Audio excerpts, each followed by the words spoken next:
Bruxos e bruxinhas, eita coisa boa é estar aqui com vocês para a gente realizar mais uma aula especial. O Mago da Redação trouxe para vocês os temas quentíssimos para a Marinha 2024. Então, prestem muita atenção, porque esta aula não ficará aberta por muito tempo aqui no canal do YouTube. Depois de um tempo, eu vou deixar com exclusividade para os nossos alunos do curso da Marinha. Então, pega o caderno, pega a caneta, anota muita coisa, porque eu vou falar aqui de coisas que quem quer tirar a nota máxima, quem quer gabaritar, tem que anotar mesmo, tá bom? Então, meus amigos, para quem está chegando aqui no canal pela primeira vez, algum amigo falou do Mago, vai lá, assista as aulas do Prof. Rafa, se inscreva no canal, tem esse botãozinho bonitinho aqui, inscrever-se, aperta nele. Se possível, deixa o seu like se realmente você gostar do conteúdo. E se gostar mesmo, pega o link aqui do vídeo e divulga nos grupos de estudos nos quais vocês participam aí, no Facebook, no Telegram, no WhatsApp. E essa é uma forma de vocês compartilharem a nossa comunidade e assim a gente crescer cada vez mais. Além do YouTube, no qual nós temos aqui muitos conteúdos de qualidade, temos também o Telegram Prof. Rafa. No Telegram eu coloco tudo que eu faço e ainda há materiais exclusivos. E o Instagram, o mais charmoso do mundo dos concursos públicos, @Prof. Rafael Reis. Nele, todo santo dia, nós temos aí conteúdos de redação, de atualidades, para você ficar bem informado e ter um conteúdo bem diferenciado na hora de desenvolver os seus argumentos. Pois bem, primeira coisa que eu vou reforçar aqui, eu já coloquei lá na aula de apresentação do curso da Marinha, A gente atualizou essa aula de apresentação, porque a banca veio com mudanças. O edital da Marinha veio diferentão, se comparado aí com dos anos anteriores. Então, a nota de redação continua como classificatório e eliminatório. O que isso quer dizer? Se você não tirar a média, vai ficar para trás. Então, não adianta tirar a nota máxima na objetiva e não conseguir um bom percentual na redação da Marinha. Salvo engano, é 60%. Agora, não me lembro porque eu não anotei aqui nesse slide. Tem que dar uma olhada lá no edital. Salvo engano, 60%. Se o aluno não fizer, está fora, E agora a banca deixou de uma forma bem explícita no edital o gênero, porque antes isso suscitava muitas discussões, se era o gênero dissertativo argumentativo, se era o gênero dissertativo expositivo, mas agora não há dúvidas, porque a banca colocou dissertativa argumentativa. O que isso quer dizer? Que você precisa trazer informações sobre o assunto dado, sobre a proposta oferecida pela banca, mas tem que articular essas informações de forma a defender um posicionamento por meio de argumentos. Onde que fica o posicionamento? Fica lá na introdução, que tecnicamente nós chamamos de tese. Lá na aula de estrutura eu explico isso tudo aí para os nossos alunos. Então eu tenho uma tese, um posicionamento na introdução e depois no desenvolvimento eu terei 2 parágrafos argumentativos justamente para defender este meu ponto de vista. E aí a banca ainda ressalta, nada de enrolar, nada de encher linguiça, ideias claras, coerentes e objetivas. A banca continua colocando lá assunto considerado de importância pela administração naval, mas lembrando, alguns cargos, porque nós temos vários cargos na Marinha, alguns cargos a banca acaba cobrando um tema mais técnico, principalmente ali da área da engenharia, da tecnologia, e os outros quadros mais gerais, de saúde também, religioso, acabam cobrando temas bem próximos de atualidades. Então, nós precisamos nos preparar para os 2 cenários. Um tema um pouquinho mais voltado, digamos assim, para a administração naval mesmo, e um outro tema de atualidades. Agora, uma grande diferença nesse edital, que não acontecia anteriormente. A banca falou que vai apresentar textos de apoio. Como é que era antes? Chegava lá um examinador muito doido, tô brincando, todo engomadinho lá, colocava o título da redação no quadro e aí você se vira, não tinha texto de apoio, inclusive aquele título deveria ser copiado como título na prova, então isso aqui acabou. Agora ela vai apresentar textos motivadores, você precisa ler esses textos motivadores com tranquilidade, com calma, extrair as palavras-chave desse texto motivador, até para entender melhor a proposta e colocando essas palavras-chave ao longo dos seus parágrafos argumentativos. O valor continua 100 pontos, né? E os critérios mudaram também, tá? A forma de pontuar. Então, nós vamos ter temática e tipologia, valendo aí 20 pontos. O que é esse enquadramento do texto em tipologia e temática? Temática é o seguinte, o aluno leu os textos motivadores, fez uma boa compreensão dos textos motivadores, entendeu a proposta temática, escreveu sobre essa proposta temática dentro da tipologia dissertativa argumentativa, com introdução, 2 parágrafos argumentativos e uma conclusão? Se sim, vai levar 20 pontos. Desenvolvimento argumentativo, aí já é a avaliação do conteúdo, né? Se o aluno estabeleceu 2 argumentos coerentes para defender um ponto de vista, né? A tese colocada na introdução. Repertório cultural, ó, mais pontos aí para o conteúdo, né? A articulação da realidade do texto com a realidade cultural evidente. Bem, quando a gente fala de repertório em redação, nós estamos falando das estratégias argumentativas, dos recursos argumentativos, né? Se o aluno utilizou, pelo menos, algum recurso argumentativo para fundamentar bem, né, o seu parágrafo argumentativo. E aqui, quando a banca coloca, né, a realidade do texto, se está dentro de uma realidade cultural evidente, é se está de acordo, ou seja, contextualizado com a proposta temática, se aquele repertório foi bem explicado, bem desenvolvido. Coesão e coerência. Esses elementos aqui já tinham explícito, né, já tinham sido cobrados anteriormente nos concursos da Marinha, e agora volto aqui, que também não tem como não avaliar isso. O que é coesão? São os elementos de coesão, conectivos para iniciar os parágrafos, uso de conjunções para evitar repetição, né, para realizar também uma boa retomada, a gente usa os pronomes, né, anafóricos, para você fazer retomadas e não repetir a ideia. Então, isso é coesão textual. E a coerência se os seus argumentos não estão contraditórios. Se eles estão de acordo com a tese, se estão de acordo um com o outro, bem alinhado, sem contradições. E a expressão é tudo que se refere à gramática. Pontuação, ortografia, regência, concordância, né? Uma caralhada de coisas aqui dentro de norma culta de expressão. E a banca colocou o seguinte lá, mínimo de 15 linhas, máximo de 30 linhas. Mas você jamais vai escrever com esse mínimo de linhas aqui. Os nossos alunos aqui do curso são ensinados a escreverem com, no mínimo, 25 linhas e, obviamente, um máximo de 30 linhas. Professor, mas por que você está inventando moda? Se lá no edital está claro, 15 a 30. É o seguinte, pessoal. No gênero, isso aqui pode ser uma pegadinha da própria banca, para conseguir tirar lá pontinhos, né, de quem está desavisado. É o seguinte, com menos de 25 linhas, você não consegue elaborar uma boa redação. Não consegue contemplar a introdução mais ou menos 5 linhas, parágrafos argumentativos 2 com mais ou menos de 6 a 10 linhas e conclusão com mais ou menos 5 linhas. Você não consegue. Não consegue desenvolver uma boa fundamentação, não consegue contextualizar o repertório. E o título continua obrigatório, mas agora não vale mais copiar, né, o título. Você precisa elaborar um título que esteja de acordo com a proposta temática e com aquilo que você escreveu. Uma forma fácil de você estabelecer o título é justamente ter as suas 2 ideias bem claras lá na tese, né? No curso eu ensino aí a tese binária para facilitar a organização mental do aluno e a correção dos professores lá, né? Dos examinadores. Você pega aquelas 2 ideias centrais e coloca na formação do seu título, porque você vai até dar uma ideia já, né, para o examinador a partir do título do que você escreveu. Então é uma boa dica aí. Bem, feitas essas considerações preliminares, que eu já fiz lá na aula de apresentação do curso, mas eu estou reforçando aqui porque é uma aula diferente de possíveis temas, vamos lá para a nossa lista.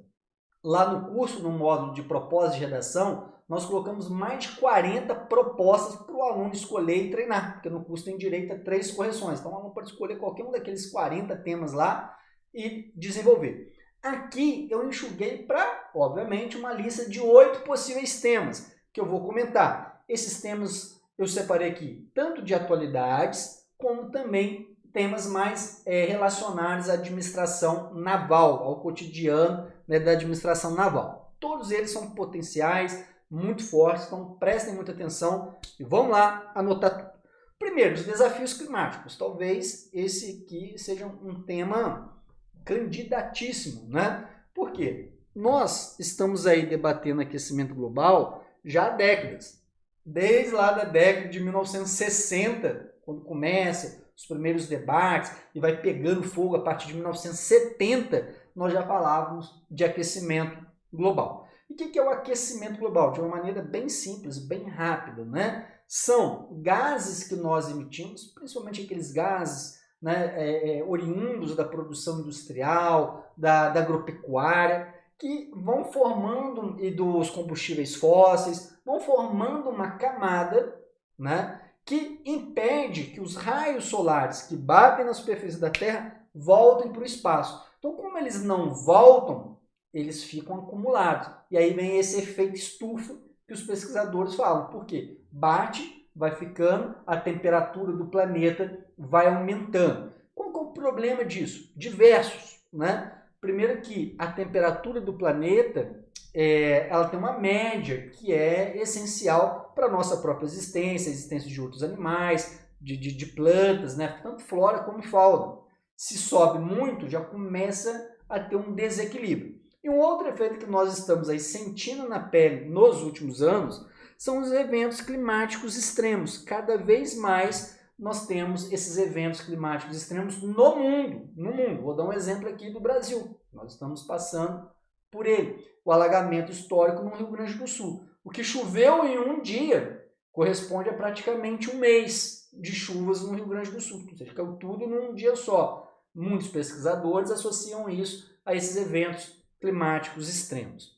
Então, é uma coisa interessante a gente pensar que esses eventos também, eles, embora tenham repercussão em todas as parcelas da sociedade, na maioria das vezes, acaba atingindo as pessoas mais pobres, porque moram em lugares sem uma boa infraestrutura urbana, aí, né, onde ele proporciona enchentes, entre outros desastres, e não tem os mecanismos de proteção. Vou dar um exemplo bem claro para isso ficar concreto, né? Que é o que nós chamamos aí de racismo ambiental, um conceito que surgiu lá nos Estados Unidos na década de 1980 para entender por que os impactos ambientais acabavam refletindo mais nas pessoas pobres, né? Veja, nós passamos aí também por ilhas de calor. Nós estamos aí, estou gravando essa aula aqui em maio, né, de 2024, nós estamos passando em diversos estados do Brasil e nos meses anteriores também, cidades que estão tendo pico de ilhas de calor, chegando 40 e poucos graus, né? Bem, essa sensação todos nós sentimos. Eu sinto, você sente, qualquer pessoa, mais rica ou mais pobre, vai sentir o calor. Só tem que a forma de prevenir esse calor é totalmente diferente. Totalmente diferente. Famílias de classe média, né, pessoas ricas, têm casas boas, de alvenaria, com um pé duplo alto, onde você circula o ar, podem comprar ventilador, instalar, né, climatizador, ar-condicionado, tem água potável. Quando você vai para regiões sem infraestrutura, mais precárias, o que você vai ter? Casas com telhas de amianto, ali um problema gravíssimo, né? Não só para a questão da temperatura, mas para a saúde mesmo, né? Aí as pessoas não podem comprar ventilador, não podem instalar ar-condicionado, porque não tem recurso, mal consegue pagar a conta de luz e outros que nem conseguem. Em algumas comunidades não tem nem acesso à água potável. Então veja, os impactos climáticos, eles não são iguais para todas as classes sociais, embora todas as classes sintam esses impactos. Nós poderíamos também dar o exemplo disso aqui, né, do racismo ambiental, a partir de um conceito da geografia de segregação socioespacial, que é a relação entre centro e periferia, que o geógrafo Milton Santos, né, refletiu, que é justamente a periferia, sempre com uma infraestrutura precária, de saneamento básico, né? Ou seja, não tem um escoamento adequado para o esgoto, os bueiros estão cheios, asfalto quebrado, e aquilo ali, quando chove, vai transbordar. Em bairros mais nobres, essa infraestrutura já é mais adequada. né? Você já tem ali reservas ambientais que são importantes também quando chove, né? Ou seja, ter área verde. Então, é uma reflexão também que poderia ser utilizada na sua redação. E por último, o conceito de sociedade do risco, que é muito legal, é fácil de utilizar na redação, do Ulrich Beck. Não sei se essa é a melhor pronúncia não, porque é um nome alemão. Não deve ser esse aqui não, porque alemão deve ser uma pronúncia totalmente diferente. Mas a portuguesana é isso aqui, Ulrich Beck. Ulrich Beck falava o seguinte, né, que hoje, isso ele está escrevendo na verdade hoje, né, ele está escrevendo esse livro em 1980, na década de 1980. Mas é válido para os anos 2000 também. Por quê? Ele começa a perceber que desde a Revolução Industrial, a primeira, mas principalmente a segunda, nós, humanos, começamos a modificar drasticamente a natureza em busca de recursos, né, de matérias-primas para os produtos. E isso vem gerando impactos desde lá de 1850 até os dias atuais. E ele fala que essa sociedade do risco é justamente as ações humanas. Porque cada vez mais nós estamos produzindo, cada vez mais nós estamos consumindo, além da capacidade do planeta.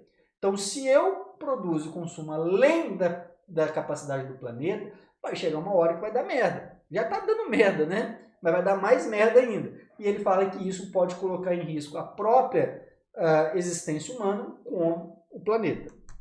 Segundo tema da nossa lista aqui, o abandono de idosos na sociedade contemporânea. Quando a gente pensa na sociedade contemporânea, nós estamos falando do século XXI, tá? Fazendo esse recorte aqui. Nós vivemos numa sociedade capitalista que é justamente, como nós vimos anteriormente, baseada no consumo, uma sociedade do consumo, né? As nossas relações aqui de produção são consumistas. Só tem que o consumo ganhou uma grande, digamos assim, um grande destaque nas nossas vidas. Veja, tem um pensador que chama Gilles Lipovetsky, que vai falar que nós estamos vivenciando uma sociedade, na hipermodernidade, de hiperconsumo. Cada vez mais nós estamos vivenciando o hiperconsumo, que nós estamos consumindo aquilo que a gente não precisaria, né? E mais, esse consumo passou a ser um padrão de felicidade das pessoas. Então, se eu consigo ter acesso a determinados bens, isso seria sinônimo de felicidade, né? E acaba constituindo a identidade do sujeito. Há algumas pessoas que só usam determinada marca, porque tem que se sentir pertencente a um determinado grupo. Se eu não usar aquela roupa de 600, de 800 reais, eu não serei aceito no meu grupo. Né? Então, olha como que o consumo ganhou uma centralidade. Essa era a palavra que eu queria lembrar. Centralidade nas nossas relações sociais. E isso vai afetar tudo. Porque, veja, no capitalismo, aquelas pessoas que não têm produtividade não têm serventia nenhuma. Vai lá para o seu emprego, falta lá uma semana e fala que você faltou porque estava depressivo. Vai ser mandado embora. Por quê? Se eu estou me deslocando do serviço e trazendo prejuízos para a produção, você já não é mais bem-vindo. E nós sabemos que biologicamente nós também temos os picos, né, de produtividade. Estou falando aqui de atividades laborais. Geralmente ali é dos 30 aos 50 anos, né, que é a fase que você está formando, amadurecendo e se consolidando no mercado de trabalho. E a partir dos 50, várias empresas já não gostam mais de contratar, porque sabem que ali já tem uma queda biológica mesmo de produtividade, né?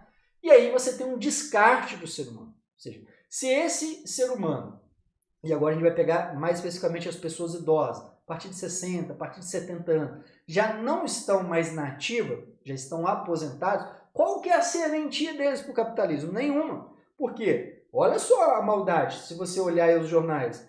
Vira um problema por causa da previdência social, a previdência está quebrada, não tem como pagar a aposentadoria, as pessoas estão envelhecendo mais e mais, aumentando a expectativa de vida, como se o idoso fosse um grande peso. Se você olha para várias famílias, não sabem lidar com isso. Por quê? Tem que ter tempo, tem que ter dedicação. E hoje, né, o mundo do trabalho sufoca a gente fica por conta de trabalho, né, o dia todo. E aí gera impaciência, dessa impaciência pode gerar violência, a taxa de violência contra o idoso no Brasil vem aumentando, né, cada vez mais, e com isso vem o abandono do idoso, porque eu não posso cuidar, está me atrapalhando, está atrapalhando eu ter minha família, está atrapalhando eu ter meu trabalho. Então, a gente não se preparou enquanto sociedade para essa realidade, né? E aí, quando a gente olha para essa pessoa, a gente esquece as suas memórias, as suas contribuições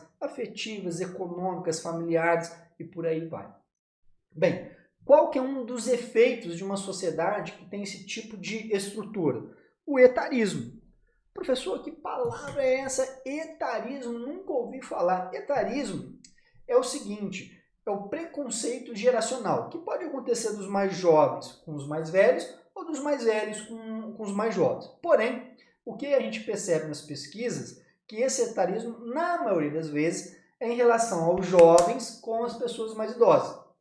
Justamente com esse olhar depreciativo, né, de quem já está idoso. Isso gera, então, a velhofobia, fobia às pessoas mais velhas, que é o etarismo, né? Gera uma violência simbólica, porque começa a excluir a pessoa idosa de determinadas áreas, né, de relacionamento. Ah, não, esse idoso aqui, uma pessoa mais velha, não pode estar na faculdade, não pode estar fazendo dança com pessoas mais jovens. Olha só, a gente vai acabando excluindo, né? E sem, muitas vezes, perceber, sem ter uma análise crítica do contexto no qual nós estamos inseridos.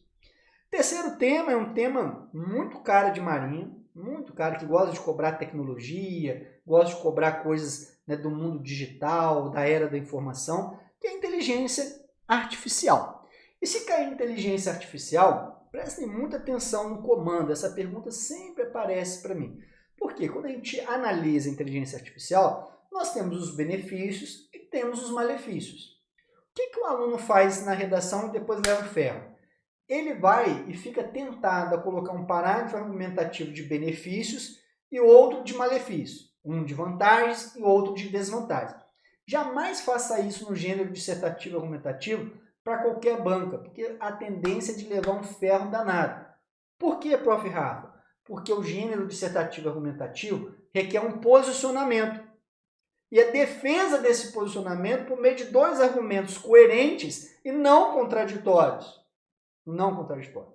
Qual que é a única exceção para você trabalhar dessa forma? Se a banca colocar explicitamente no enunciado, disserte sobre benefícios e malefícios. Se ela colocar isso, vantagens e desvantagens, aspectos positivos e negativos, aí ela está te mandando. Aí beleza, você pode colocar lá malefícios em um, benefícios no outro. Agora, se ela não fizer isso, escolhe um lado, o benefício, escolhe dois argumentos e defende. Se você optar por ir para os malefícios, escolhe dois argumentos e defende o seu posicionamento. Então, quando a gente pensa aqui em benefícios, eu coloquei uma lista de coisas que a gente poderia trabalhar. Automatizar tarefas repetitivas e trabalhosas, que é sempre a promessa da tecnologia desde a Revolução Industrial.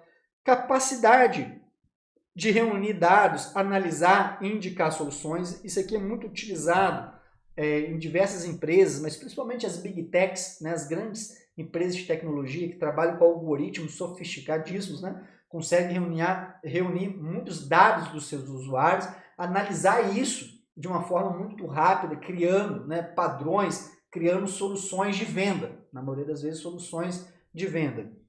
Diagnóstico e monitoramento de pacientes, cada vez mais a inteligência artificial está sendo utilizada na área da saúde para fazer um diagnóstico mais preciso, né? Detecção de fraudes, otimização de recursos naturais na agricultura, também está sendo utilizado, né?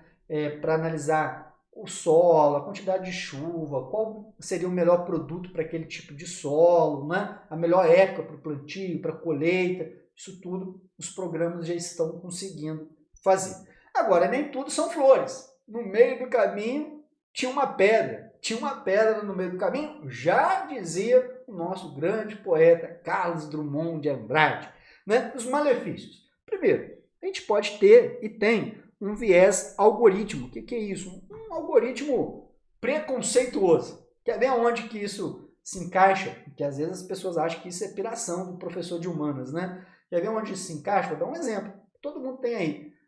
Os filtros. Vai lá no TikTok, vai no Instagram e olha os filtros. Quando você modifica lá a tonalidade da pele, o cabelo, a cor do olho, é o quê? Uma pele clara, de traços finos, cabelo liso, olhos claros. Ó, isso traz um viés algoritmo racista, porque está excluindo a beleza negra. Aí vem um adolescente negro, né, preto, aí pode usar qualquer palavra. Hoje, o movimento negro gosta mais de utilizar a palavra preto, tá? Mas negro também não teria nenhum problema, historicamente falando.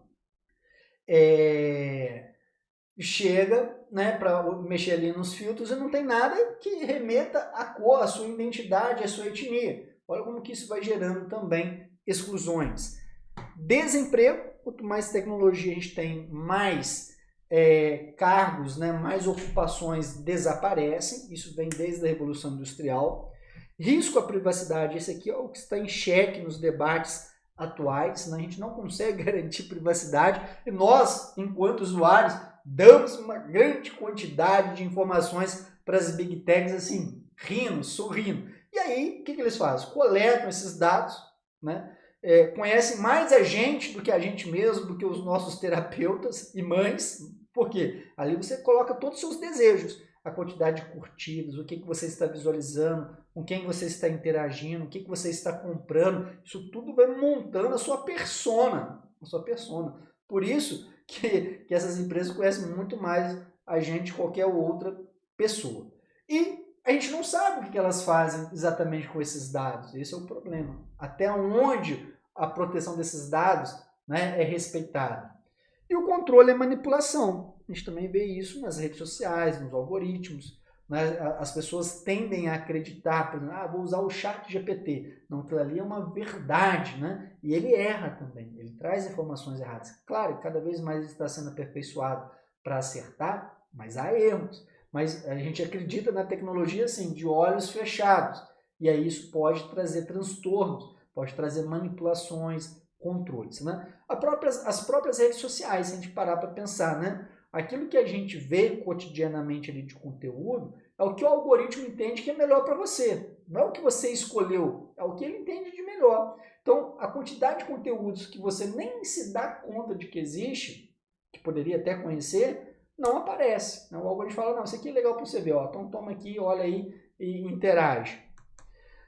E uma grande preocupação este ano é a deepfake nas eleições municipais, né? E já estão prevendo aí a deepfake para as eleições presidenciais, a preocupação. Por quê? Hoje a tecnologia está a tão ponto de uma proximidade com a realidade que é difícil você conseguir identificar uma alteração em vídeo, uma alteração em foto. Somente peritos e assim mesmo, dependendo da adulteração de quem fez, né? É difícil de mostrar ali que houve alguma alteração. Isso pode trazer impactos seríssimos para as eleições, porque imagina, sou lá um candidato, alguém pega um discurso e muda palavras no meu discurso, mas o tom de voz é o mesmo. Poxa, isso gera um estrago, porque até mostrar que aquilo ali é uma fake news, que não foi aquilo ali, já era, já circulou na internet, várias pessoas já reproduziram, já compartilharam, já passaram a acreditar nisso, né? A mesma coisa no âmbito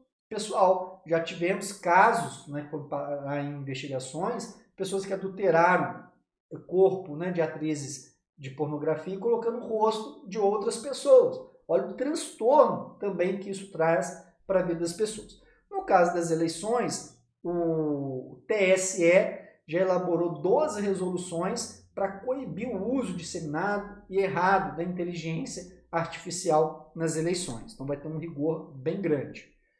Regulamentação das redes sociais. Olha como que um tema vai se encaixando no outro, né? Nós tivemos recentemente aí várias postagens críticas do homem mais rico do mundo, né? O Elon Musk, que fez críticas diretas ao STF, especificamente o Alexandre de Moraes, questionando ele por que ele estava censurando, né, no Brasil, por que ele gostava tanto de censura. Às vezes a gente pode gostar do debate, da treta, mas isso é algo perigosíssimo para a democracia. Por quê? O Elon Musk não é o Prof. Rafa, não é você, não é uma pessoa comum. É um homem, né, mais rico do mundo, que tem um poder incrível. Né? E não é só porque ele é um homem mais rico do mundo, porque ele é dono de uma Big Tech, que é o X, né? E tem vários outros negócios, várias outras empresas. É um homem que tem uma influência política e econômica muito grande. E ele, ao desafiar, ao criticar diretamente o ministro Alexandre de Moraes, o que ele está colocando? Um grupo de pessoas contra o STF, um grupo de pessoas contra a credibilidade da nossa justiça. Claro, se tiver falhas, a gente tem que criticar sim, a gente, né? Isso é liberdade de expressão. Mas o que eu estou falando é que isso não é algo isolado, não é algo assim, ingênuo da parte dele. E quando a gente para pensar quais são os interesses que estão por trás, é óbvio que ele está pensando nos anúncios para as eleições. Como é que essas big techs ganham dinheiro? Com anúncios. Então, se há restrições do uso de inteligência artificial, se há restrições em anúncios, esses caras estão perdendo bilhões. Aí eles ficam malucos. Podem ver, né? O Elon Musk, o Mark Zuckerberg e outras plataformas sempre ficam reticentes quando os governos começam a regulamentar. Aí qual que é o discurso dele? Censura, censura, né? Traz pânico. E a gente sabe que não tem censura nenhuma, porque olha só, vou pegar aqui um autor liberal, o pai do liberalismo político, o filósofo iluminista inglês John Locke. O John Locke, quando estabelece os direitos naturais lá no século XVII, coloca a liberdade de expressão como um desses direitos. Mas ele já era categórico, liberdade de expressão não é qualquer coisa. Liberdade de expressão é diferente de intolerância. E ele tem um livrinho, né, o Tratado sobre a Tolerância, que ele fala, onde há intolerância, isso não é livre pensamento. Então, olha só, um autor liberal, pai do liberalismo, pai da defesa da liberdade de expressão como um direito, já mostrava isso no século XVII. E a nossa Constituição é influenciada pelo pensamento liberal em diversas partes. A própria Constituição fala que não há um direito absoluto, quando invade outros direitos. Então, quando a gente menospreza, inferioriza, incita a violência, isso jamais pode ser considerado, né, liberdade de expressão. Então, a ideia de regulamentar o uso das redes sociais é de coibir a disseminação de discursos de ódio, de notícias falsas, deepfake. Concordo. É claro que aí há um grande problema. A gente tem que ver como os deputados irão elaborar esta lei, porque realmente pode ensejar censuras em diversos casos. Isso aí a gente não pode também permitir. Então tem que ser um projeto muito bem debatido, muito bem elaborado, para não ter falhas ou para reduzir o máximo possível, né, de falhas. Agora um tema mais técnico, né, vou chamar assim um tema mais técnico e tal, mais próximo, que já caiu assim a rodo. Se vocês pegarem desde lá de 2013, eu faço o levantamento aí no curso, né, dos temas dos últimos 5 anos, mas se você pegar lá no site da Marinha desde 2013, provavelmente esse aqui é o que mais caiu. A contribuição da Marinha para o desenvolvimento nacional, a soberania do país, né, são temas assim, ou que caem diretamente ou que você pode utilizar como argumento. Então, a primeira coisa que eu destaco aqui que a Marinha tem a função de garantir a segurança das nossas riquezas naturais, mares e rios. Lembrando que o Brasil tem uma costa terrestre aí, enorme, gigantesca, uma extensão muito grande. E só para vocês terem uma ideia, o PIB, né, oriundo aqui dessas atividades corresponde a 20%. Né? 20% estão relacionados a atividades relacionadas ao mar, pesca, né, e por aí vai, turismo. Então, é necessária essa segurança. E outra coisa que eu coloquei aqui também, a responsabilidade pela navegação aquaviária, quem faz as regulamentações, quem faz a segurança das embarcações, fiscalização, é a Marinha. E lembrando que 90% dos nossos produtos exportados é via mar, não é aviãozinho não, é via mar, né? Então nós temos a Marinha Mercante, que é a Marinha do Comércio, mas quem também fiscaliza e regulamenta isso é a Marinha do Brasil. Outras funções, né, para o desenvolvimento nacional, garantir a paz, né? Tem um poder de bala, digamos assim, no ditado popular. Então isso também, quando você tem uma marinha robusta, tecnológica, com pessoas treinadas, isso acaba garantindo a paz, porque se uma outra nação quiser ameaçar, vai pensar 2 vezes, vai ter que analisar as nossas forças armadas, se tem força para bater de frente, né? Então também é um garantidor de paz. Contribuir para a soberania do país, justamente defendendo o território brasileiro contra possíveis inimigos, e ajuda humanitária, igual nós estamos vendo aí no Rio Grande do Sul, né? O maior navio, o mais tecnológico da América Latina, que é brasileiro, foi deslocado lá para ajuda humanitária no Rio Grande do Sul.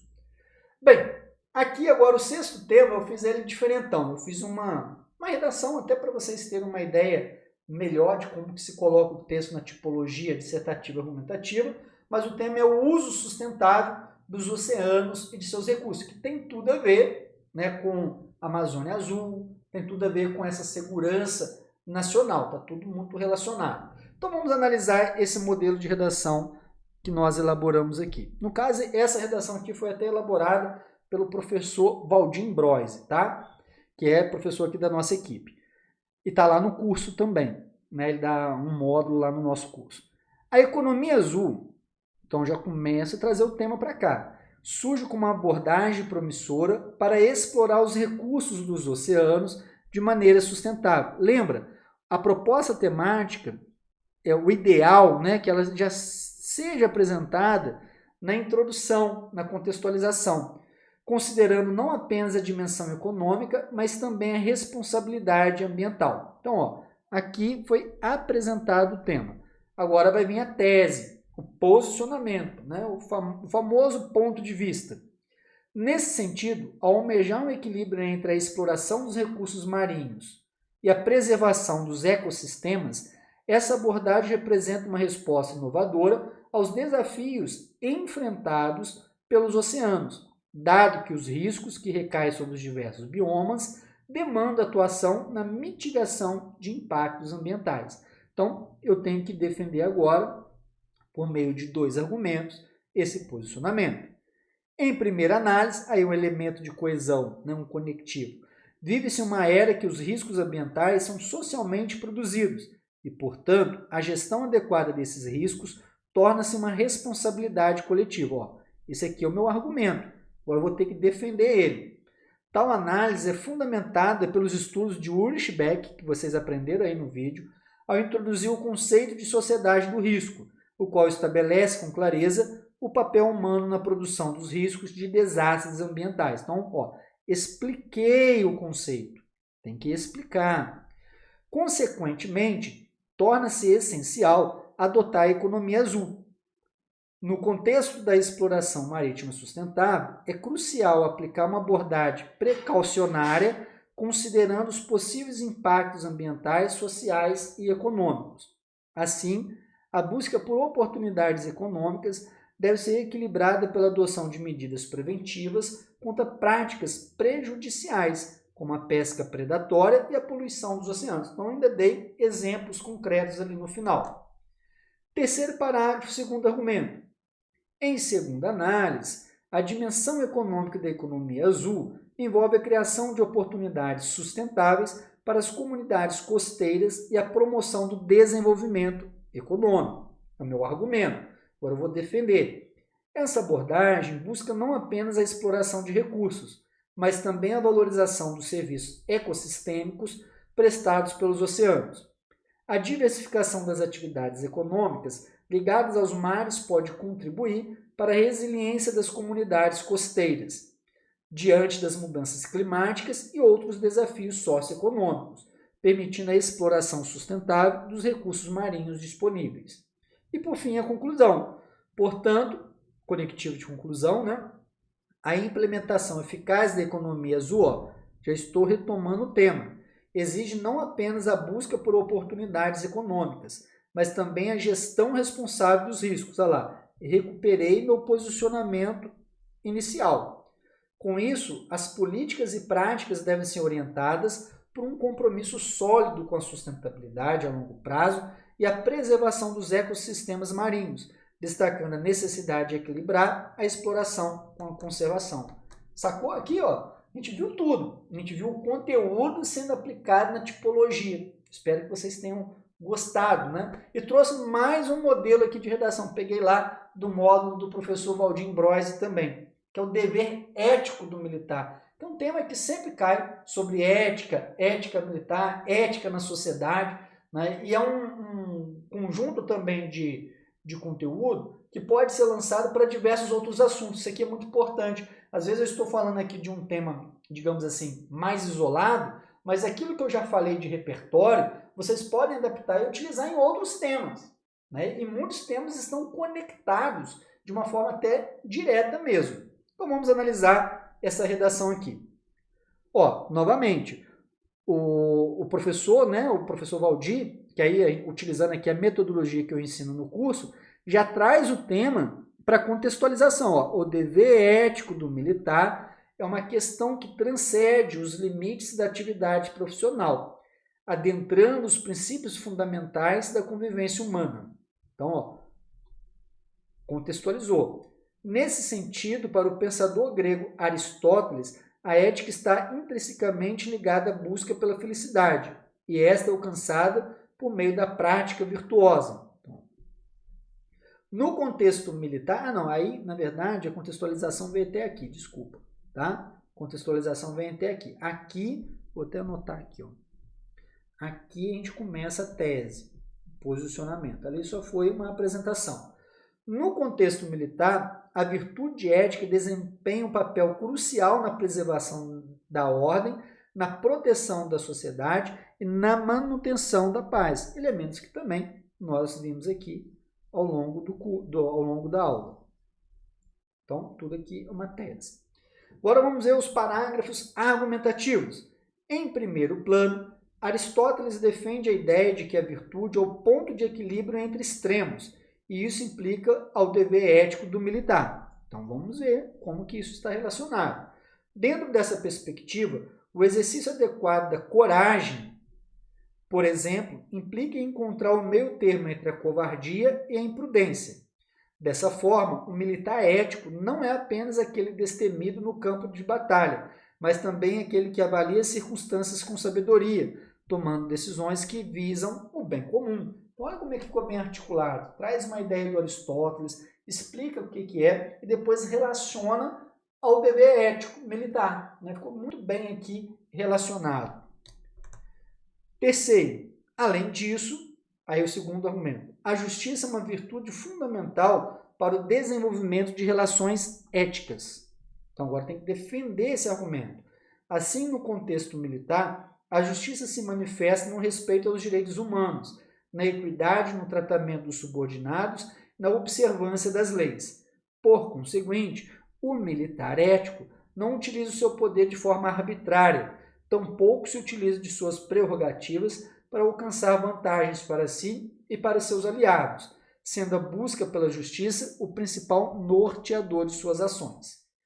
Finalmente, conclusão, em síntese, o dever ético do militar está intrinsecamente vinculado à prática das virtudes, como coragem e justiça.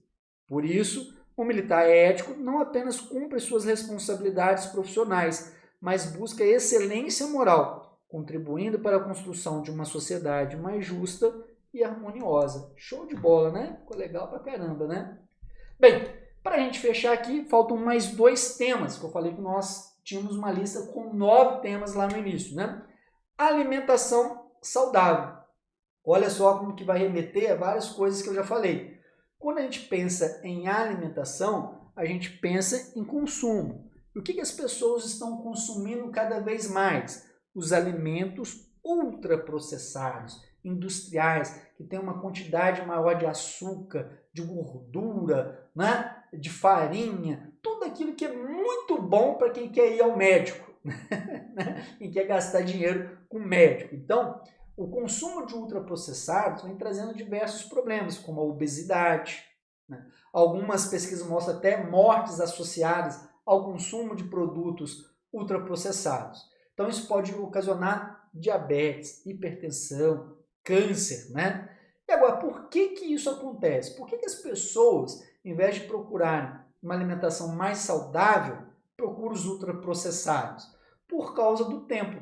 Segundo Hartmut Rosa, que é um filósofo alemão, ele fala que no nosso contexto social, nós estamos passando por uma aceleração social do tempo. Ou seja, cada vez mais o nosso tempo está escasso, porque a gente vive para o trabalho, vive para essa ideia de ter dinheiro para comprar as coisas, para viver, né, para ser feliz, para não sei o quê. e a gente vai esquecendo de vários outros campos das nossas relações humanas, como o contato com as outras pessoas, como se alimentar adequadamente, realizar exercícios físicos, né? Então, como eu não tenho tempo, vai um fast food, manda um hambúrguer aí, em vez de ir para lá fazer uma salada, uma comidinha, um hambúrguer é muito mais fácil, só jogar ali, né? Hoje tem até sanduíches prontos, ruins pra caramba, né? Mas tem sanduíches prontos, tem as entregas rápidas, a gente vai comendo hambúrguer, coxinha, salgadinho frito, pizza, né? Só coisa gordurosa, coisa que contém sódio pra caramba, né? E isso aí vai trazendo vários problemas. Então, com esse tempo acelerado, as pessoas estão se alimentando de uma forma equivocada. E o próprio conceito lá de hiperconsumo do Gilles Lipovetsky, que eu já tinha falado, né? Cada vez mais a nossa sociedade se pauta pelo consumo e isso influencia todas as áreas da nossa vida. Uma delas é a alimentação. E por último, a inserção da mulher na Marinha, que é um tema que eu já vinha postando há algum tempo, já há alguns anos. Se alguém aqui é meu aluno já das antigas aqui para a Marinha, né? Já vem apostando nesse tema e a Marinha não cobre. A Marinha tem uma história tão bonita com a mulherada na Marinha e não cobre esse tema. Eu fico indignado. Mas vai que este ano, né? Eu vou ser persistente até a Marinha cobrar. Quem sabe o examinador aí, a banca, não está assistindo a aula do Prof. Rafa. Opa, esse tema aí realmente é dos bons, né? Bem, cara, a Marinha é pioneira na parada. Se a gente comparar com as outras forças armadas, exército, né, aeronáutica, quem colocou a mulher dentro das Forças Armadas foi a Marinha. Então, a Marinha, se você pegar lá o site da Marinha, tem essa preocupação de destacar o protagonismo da importância da mulher nas Forças Armadas. E usam até a palavra de igualdade de gênero em alguns documentos. Né? Ou seja, o que seria essa igualdade de gênero? Ter as mesmas oportunidades, né? Com possibilidade de ascensão na carreira, de respeito dentro da instituição. E há várias mulheres aí que se destacam dentro da Marinha. Eu vou dar 2 nomes aqui, mas existem várias outras. Você tem a Dalva, que foi a primeira comandante, né, general do Exército mulher, e tem a Capitã Ferraz, que tem vários destaques, né, em pesquisas, em pronunciamentos. Nós também temos outras mulheres que se destacaram em missões de paz. Então, assim, é uma coisa muito bonita dentro da história da Marinha e inserção da mulher. É o maior quadro de mulheres dentro das Forças Armadas, inclusive em cargos, né, igual eu disse aqui, de oficialato. Então, não entendo por que eles não cobram esse tema aí na redação. Quem sabe este ano. Meus amigos, muito obrigado pela atenção. Se você gostou da aula, deixa o seu like, se inscreva no canal, pega o link desta aula, que isso é o mais importante, e divulga para os amigos, né? Lá no Telegram, no WhatsApp, no Facebook. Ou falar, tem uma aula lá de possíveis temas de redação para a Marinha, vamos treinar. Quem quiser, aqui na minha empresa, nós temos tanto o curso completo, que vem a parte teórica, toda explicadinha, de estrutura, de conteúdo, de gramática, com 3 correções personalizadas. Para quem quiser só contratar as correções personalizadas, nós também temos pacotes com 3, com 5, com 10 correções, tá bom? Então é só clicar aqui na descrição do vídeo, já tem um link que vai direto para o curso, ou entra lá no meu site, www.magodaredação.com.br, ou coloca aí no Google Professor Rafael Reis, que você será direcionado lá para o meu site. Vai ser um grande prazer tê-los comigo nessa jornada, para a gente comemorar a sua aprovação. Você me mandar uma mensagem bem bacana para a gente comemorar que você foi aprovado na Marinha. Um grande abraço, bons estudos!